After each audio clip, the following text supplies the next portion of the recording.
Welcome to study with fun YouTube channel.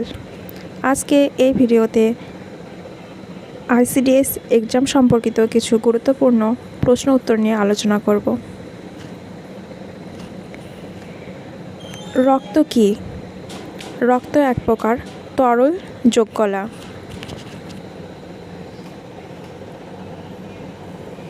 একটি সরল প্রোটিনের নাম লেখো। ক্রোমোপ্রোটিন। সুস্থ ও স্বাভাবিক ব্যক্তির মিনিটে নাড়ির স্পন্দন কত? 72 বার। মানবদেহের দীর্ঘতম অস্থি কি?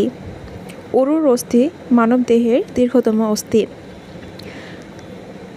সমগ্র শরীরে দূষিত রক্ত কোথায় প্রবেশ করে? সমগ্র শরীরে দূষিত রক্ত ডান অলিন্দে প্রবেশ করে।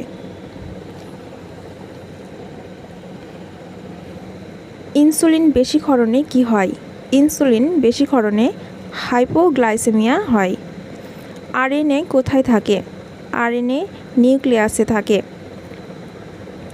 সর্বজনীন রক্তগ্রহীতা কোন ব্লাড গ্রুপের? সর্বজনীন রক্তগ্রহীতা গ্রুপ হলো এবি।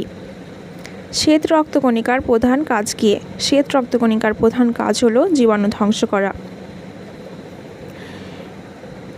কোন পেশি কখনো ক্লান্ত হয় না? হৃৎপেশি কখনো ক্লান্ত হয় না।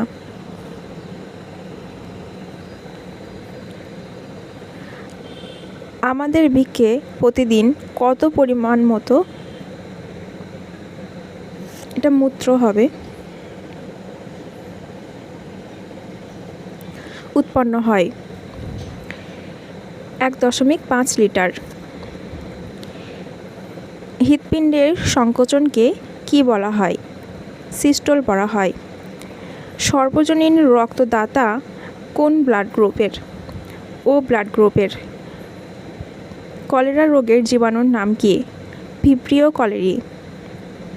মস্তিষ্কের কোন অংশ ভারসাম্য বজায় রাখতে সাহায্য করে? লঘু মস্তিষ্ক।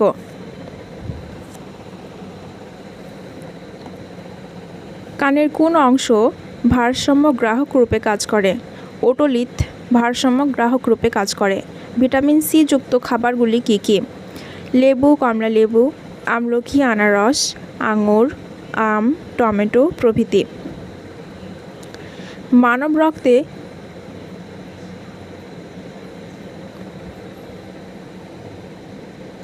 এটা লোহের হবে।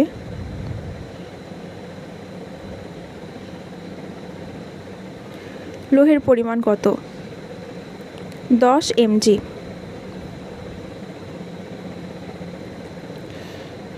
ডিপথেরিয়া রোগের জীবাণুর নাম কি? কর্নিব্যাকটেরিয়াম ডিপথেরিয়া। ডিপথেরিয়ার বানানটা ভুল আছে, ঠিক করে নিও।